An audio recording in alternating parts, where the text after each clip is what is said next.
Hi, you're listening to KBCZ 90.1 FM Boulder Creek Community Radio. This is Tina Davey here. I have with me today a guest in the studio, Wade Atterbury. He's the CEO of Original 420 brand. Wade, welcome to the show.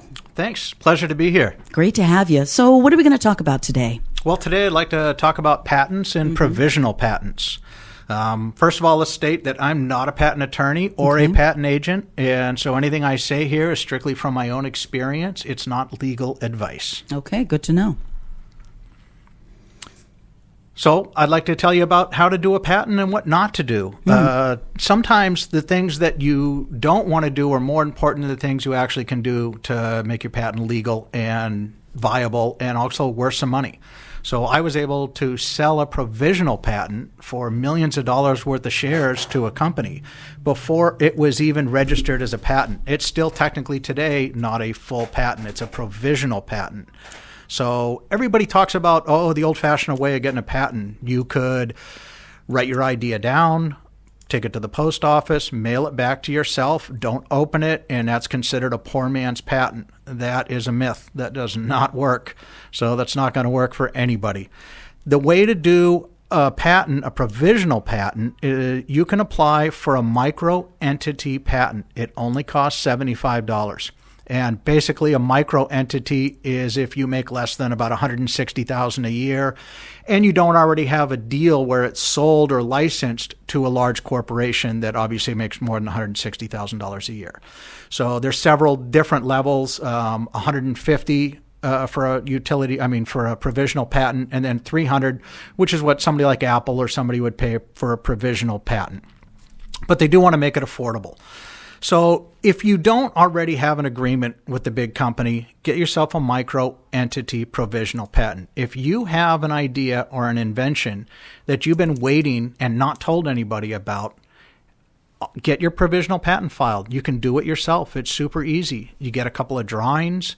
You draw them out what your idea is. You write a description of it. I would suggest having a patent attorney artist draw your drawings, even for a provisional, although it's not necessary.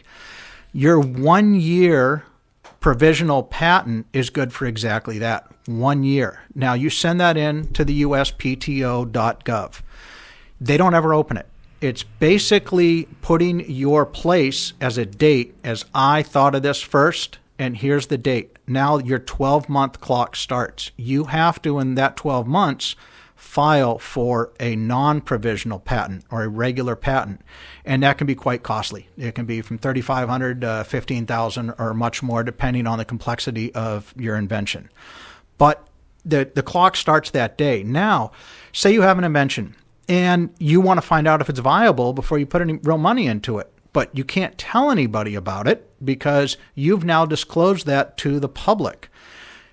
So get a provisional patent that covers you for 1 year. You still want to get an NDA signed by somebody when you talk to them, a non-disclosure agreement. And you can go on websites like LegalZoom or anybody like that, download your average NDA, and then have somebody sign that, and then you can tell them about your idea. I personally wouldn't tell everybody every detail about an idea if you don't want it to get, copied or put out there. That being said, nobody's going to copy your idea unless it's really good and already successful in the marketplace. So you pretty much don't have to worry about somebody stealing an idea. A lot of people sit on their ideas because they're afraid somebody will steal it, and they don't do anything with it. 20 years later, oh man, look at that. I thought of that thing 20 years ago. Well, you should have done something with it. File your provisional patent. Then you can start finding out, okay, is it cost effective to make? Is there a need for it? So a patent is granted for typically one main reason. It's a better mousetrap. Millions of mousetraps out there. There are literally hundreds of patents on mousetraps. What makes yours better? That's what you'll get a patent on. Why is it better and what makes it better? So when you draw a drawing of your new mousetrap, you have what's called figures. So a figure is one detail of your mousetrap. You're going to have on a mousetrap maybe 30 details. A mousetrap typically has 15 moving parts. So you're going to have, in that instance, 15 different details that you want to write out a paragraph explaining each detail. So this is detail 1, detail 2, detail 3. Detail 4 is the difference. This is what makes my mousetrap better than anybody else's mousetrap. Explain that part of it. Send it in with your $75. You can do it online with your microentity fee. And now you've got a year to start finding out if it's viable, sellable. I was able to get a provisional patent on a product used to take buds off of marijuana plants. It's a simple piece of plastic, cost me about 80 cents to manufacture in China. I was able to sell my provisional patent to a publicly traded company for millions of dollars worth of stock and 50 grand cash up front, and very happy with that. And actually, the first round, I only sold 51% of it. A public company wants to own 51% of a patent or a product or a company because then they can book the revenue. And when they're booking revenue, it looks good to their shareholders. I have recently sold the other 49% of the patent. Same thing, a bunch more shares, some cash, which is great. It's a provisional patent. It's never even turned into a full patent yet. Now, they have picked up all the expenses on that. They've hired a high-priced attorney down in LA who specializes, of course, in patents and international patents. So right now, we're applying for patents in 6 different countries. And the cost is all over the board for each country. But in order to have this as a public company project, you need to ensure that it's not going to get ripped off. For me, I would never have had the money to be able to do that. I wouldn't have had the money to be able to even probably pay for a patent. In this case, I know they've spent over $50,000 on the patent, which you have to be prepared for that, because at the end of your 1-year provisional, if you haven't filed for a patent, and it takes at least 45 days to 90 days to get everything prepared to file for the patent. So don't think you have 1 year and then you can start. You need to back this up, and within 90 days, you better have your attorney picked out, you better have your drawings done, you better have everything ready, and a chunk of money to get your non-provisional patent.